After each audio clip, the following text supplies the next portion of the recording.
It has been no secret that a lot of people are not happy with Blizzard Entertainment, and it's becoming a pretty big news item that people are not happy working at Blizzard Entertainment. And that list just got a lot bigger today. Major Blizzard player jumping ship. And we're going to talk about where they're going and why I think that is. But before I do, I'd love for you guys to subscribe to the channel. I appreciate the support. I really do. So, Blizzard has been merged with Activision for some time now, though it has become very apparent to many of us that Activision is still holding the shots. I mean, their name is first.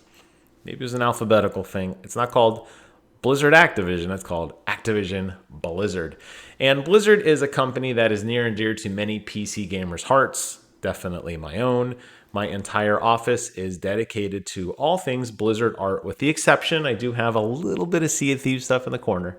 But everything else in here, all these framed pictures I have, are from various BlizzCons that my wife and I went to over the years, or posters, or autographs, or art, or whatever that we got our hands on, featuring some of our favorite characters from Blizzard franchises.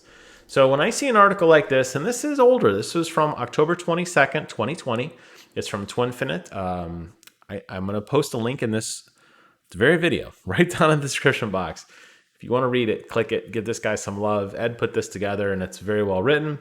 And again, this is from October, so we're talking a while ago. There's been more people since then, but he did a really good job of showing just some of the names, and you could see the names highlighted in bold that have moved on to various studios. And if you are a fan of Blizzard and you are a fan, I'm still scrolling through, guys. If you're a fan of Blizzard and you've watched BlizzCons in the past, then you know that a lot of these names are people that are prominently featured. They're the ones coming out on stage. They're not just some of the engineers that work in the background.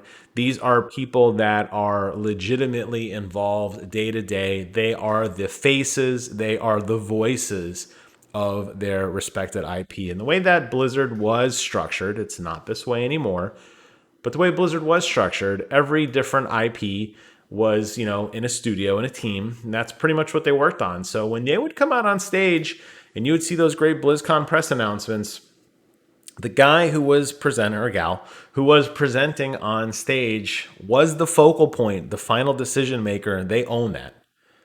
So whether you loved it or hated it, when you went on the message forums and you talked to what they called themselves as the Blues, because they had a blue name, everyone else's name was different, but their name was Blue, or whether you followed them on social media, they were the ones that were making the final decisions. And it's staggering to me how many people have left. And a lot of them went to DREAMHAVEN. You saw this logo just a minute ago, I think at the bottom of this article here. A lot of people have gone there. And if the names don't do something for you, maybe some of these faces will. And just kind of skim through these bios as we're talking here. A lot of former Blizzard people who have been video game developers for many years. These aren't people that are just, somebody who just started. I mean, these are people who owned their game, have owned their craft, and have made a career out of doing these things. We got veterans, we got 20 years experience, 25 years experience, been working since he was been coding since he was 6 years old, 20 plus years at Blizzard, 10 plus years, 15 plus years. I mean, this is quite a list. I think definitely capped by the one himself, Mike Morhaime, who put Blizzard on the map. He is the founder, or the co-founder, but Blizzard is Mike Morhaime. Everybody knew when he left, the writing was on the wall. Everybody knew that he wasn't happy with Activision Blizzard's policies. There was a lot of stuff that started happening very rapidly that I think put Activision Blizzard in a very negative light. And I suspect, the management at Activision probably more focused on the bottom line, because that's how they are. Probably rushing Blizzard into something that they weren't really ready to do, to release games they weren't ready to release products they weren't ready to release. And you got a lot of bad things happen. You saw games like Heroes of the Storm get basically gutted. You saw games like StarCraft basically die on the vine. You saw games like World of Warcraft kind of stagger along. I mean, definitely Warcraft 3 Reforged, a complete disaster. And these people that are dedicated their lives to gaming, and there are more, and they didn't all just end up at Dreamhaven, but this is a big list of names. Shockingly enough, all left to follow Mike Morheim over to Dreamhaven. And now I believe we're going to have another one. So Jeff Kaplan, in case you don't know who Jeff Kaplan is, I'm going to show you a picture of this guy. Jeff Kaplan, he is the face, he is the voice, he is the mind behind Overwatch. Whether you love Overwatch or hate Overwatch, every single time an Overwatch announcement was made, it was made by this man. He owned this game. He was the face behind it. He was the influence behind it. The Overwatch League, the characters, the flow, the everything that went into this game was Jeff Kaplan, 100%. So it was shocking to me today when I got a tweet from my boy Wario, and it said, hey, guess what? Jeff's leaving. And I wouldn't say my jaw hit the floor because I am not a huge Overwatch fan as I used to be. I played the heck out of it. And I do love my Reaper statue, which I believe I unboxed on this channel a couple months ago. But I don't play it like every day, infrequently. However, the fact that he is leaving, I mean, that was pretty much the last of the old guard, if you want to think of it that way. The people who were really there, and I'm not just talking Overwatch, I'm just talking Blizzard in general, who had a say in anything. He was kind of the last to go. And we find out via this very weird blog post from playoverwatch.com that reads, we want to let you know that Jeff Kaplan has decided to leave the company after a long and storied career, and that Alan Keller, who is a Blizzard veteran and a founding member of the Overwatch team, is now stepping in as the game director. Aaron's been a critical part of the team. And then Aaron goes on to write a little, thing here about, Jeff's been a great leader and a mentor. I'm going to miss him. I love Overwatch. But, it's a group effort. It's not just about Jeff. Speaking of Overwatch 2, we're still chugging along. We have a great vision, and I don't think I'll ever be able to fill Jeff's shoes, but I'm excited to do the best I can, Aaron.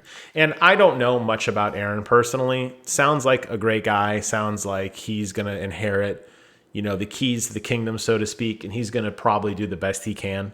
I have no doubt of that. Interestingly enough, it's Jeff's, and really the meat of this story is Jeff's farewell. Please see a personal note from Jeff below in all lowercase.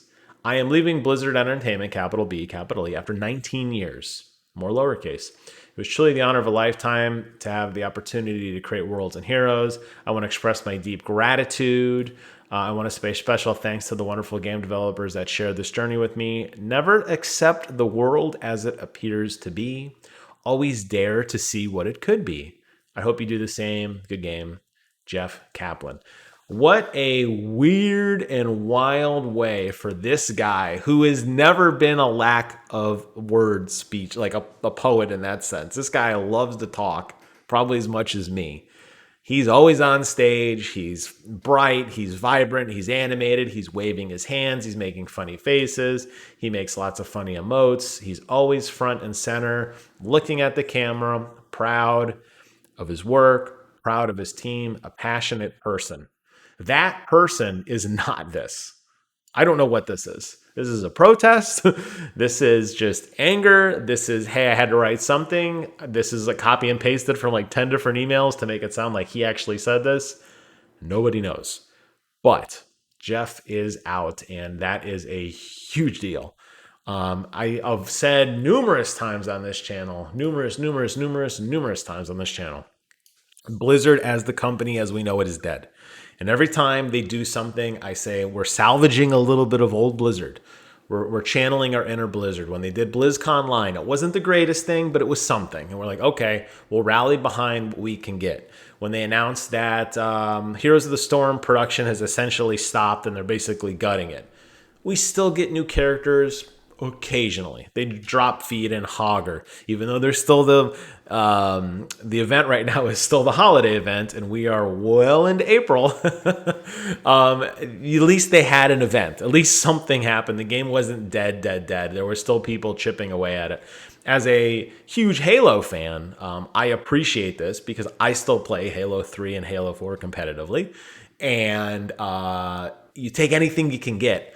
This isn't that situation, though. Blizzard is still capable of making great games, unlike the team that was in charge of the original Halo. That team is gone. They do not own that anymore. They have their own thing. That is now the case with Blizzard. Blizzard is gone. Blizzard is a name only. Blizzard really is now Bonfire Studios or Second Dinner or 99% Dreamhaven, maybe 1% Frost Giant.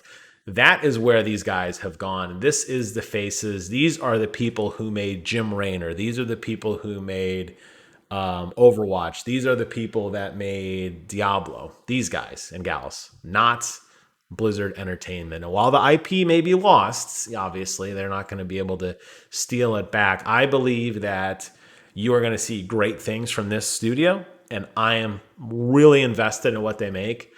And I hope that when the time comes for them to finally release a game, because they're babies right now and they're just kind of learning how to be a company again, honestly, even though that they're all wonderful, talented producers and artists and designers and everything, and their work speaks magnitudes when you look at the library of Blizzard work that these people have all worked on. Just read their bios. It's insane. I am super excited to see where this goes, but I would not be shocked if by the end of the week, Jeff Kaplan's is not somewhere on this page. And I'm sure by the time this video goes live, I know the news came out today. I'm gonna post it tomorrow, Wednesday, April 21st. I wouldn't be shocked if by the time you go to this link, he's already announced that he's there. But man, rest in peace, Blizzard. Good games indeed. Wow, you guys are going to need all the help you can get because all your talent is now officially playing for the other team. Leave some comments below. Let me know your thoughts on all of this. Like I said, all of these wonderful links I will post, except for the Jeff Kaplan Bing's image. I don't think you care about that. I will post these links in the description box below. Thank you guys so much for watching. Take care of yourselves. And until next time, I will see you guys on the other side.